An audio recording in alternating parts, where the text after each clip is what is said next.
Bakit nagbuo ng Team Guwapa si Dr. Lab at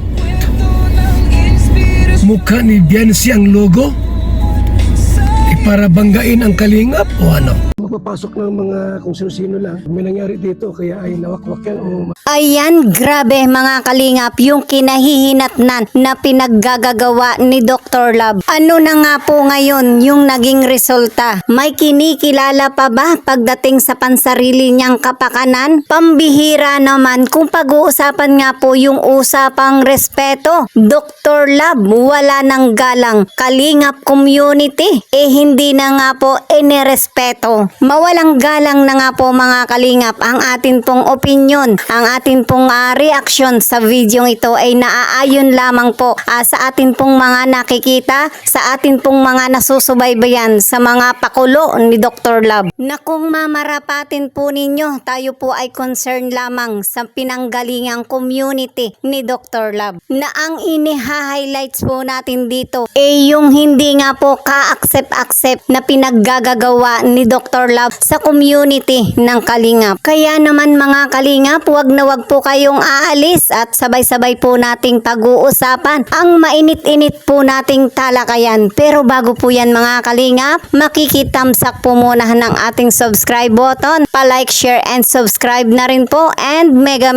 love shoutout po sa inyong lahat. Sa atin pong mga viewers, mga solid supporters ng Team Kalingap, mga Kalingap Reactor, and of course Kuya Bal Santos Matubang and Kalingap Rob. Ayan, mega love shoutout po sa inyo. So tuloy-tuloy na po tayo mga Kalingap. Pag-usapan na po natin yung napakainit na issue patungkol nga po sa mga pinaggagawa ni Dr. Lab na talaga naman pong hindi naman po ka-accept.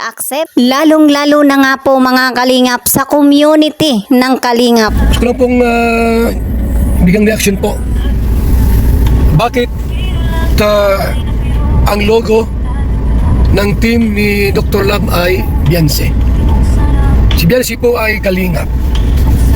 At bakit po nagbuo ng Team Guwapa si Dr. Lab? That's my question, mga kaibigan. Ang dahilan ba kung bakit siya nagbuo ng Team Guwapa gusto niyang talagang turuyang magsarili? Ayun ang tanong natin, mga kaibigan. Di ba? Ang purpose ba kung bakit talaga nagbuo ng Team Guwapa si Dr. Lab at mukha ni Biancy ang logo? Para banggain ang kalingap o ano? Mga kaibigan, ay na pong balang magsagot niyan. Hindi ko alam yan ha.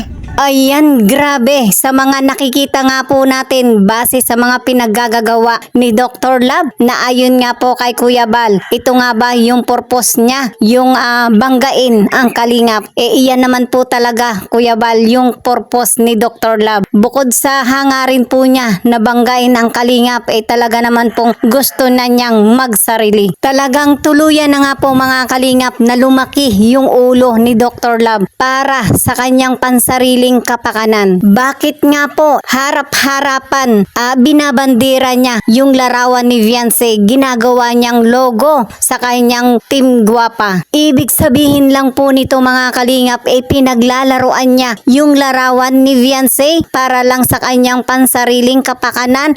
Paano pa kung pagdating ng panahon yung katawan naman ni Biancy yung paglaruan? O di ba? Alam naman po ni Dr. Lab na si Biancy ay kalingap beneficiary. Nasan pa yung mukha niyang ihaharap sa community ng Kalingap kay Kuya Bal Santos Matubang, kay Kalingap Rob? Kasi nga 'di ba pamukhaan na yung ginagawa niya. Ibig sabihin lang po nito mga Kalingap ay talagang wala ng respeto, ni hindi na niya inirespeto yung community ng Kalingap. At kung papansinin po natin mga Kalingap, iba na yung tumatakbo sa isip ni Dr. Lab. Nagiging sakit na sa pag-iisip, nagiging sakit na rin sa pera.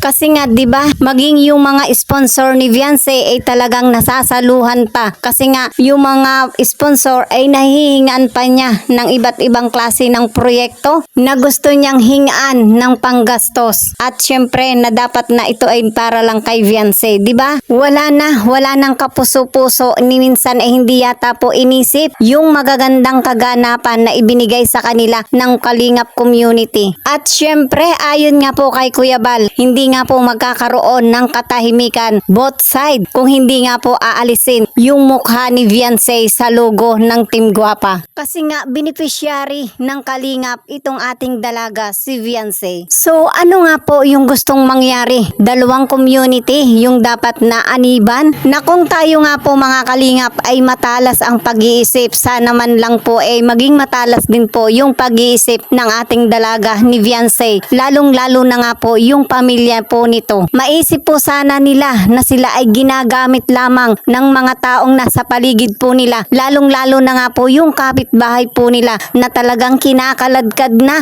yung larawan ng atin nga pong dalaga na si Vianse sa logo ng Team Guapa. So, kailangan po dito na isang komunidad lang yung ginagalawan ng ating dalaga. Huwag po sanang hayaan na dalawang community yung sinasalihan para lang pumaldo. At kung may respeto pa pong natitira para sa Kalingap community, ay huwag nyo pong hayaan na kayo ay maging sunod-sunuran sa inyong kapitbahay na kayo po ay ginagamit lamang para sa pansariling kapakanan. At sa mga nangyayaring ito mga Kalingap, binibigyan na nga po ng pagkakataon upang mamili ang pamilya ng atin nga pong dalaga, si Vianse, si Tatay Biran at si Nanay Hansel. Kinakailangan po talaga na magpakatotoo sa mga nangyayaring ito. Pumili ng isang community na naaayon sa inyong desisyon. At ilan nga pong mga reaktor na ang nagsasabi na huwag mamangka sa dalawang ilog. Ibig sabihin po nito ay patunay lang po ito na manatili yung respeto sa mga taong patuloy na sumusuporta. Nang sa ganun nga po mga Kalingap ay makaiwas sa isyo sa mga pambabash ng mga taong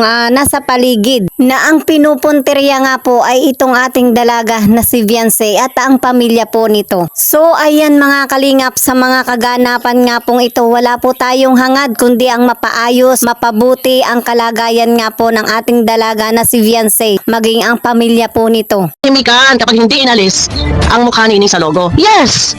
Dahil bakit? Kalingap yan eh! Alam na lahat! Ang sinabi na rin ni Kalingap siya! Alam niyo Kalingap, bakit nyo inilagay sa grupo na ginawa ni Bulldog? Bakit nyo nilalagay dyan yung mukha? Ay Kalingap yan! Ito. Ito. Bakit po? Kasi po si Bensi ay Kalingap. kalingap. Correct! Por respeto! Alam ninyo na yan ay Kalingap. Ang sinabi niya Kalingap pa rin siya. Por respeto! Alam ninyo ang Kalingap. Bakit ninyo inilagay dyan? So, nasaan doon yung pagrespeto?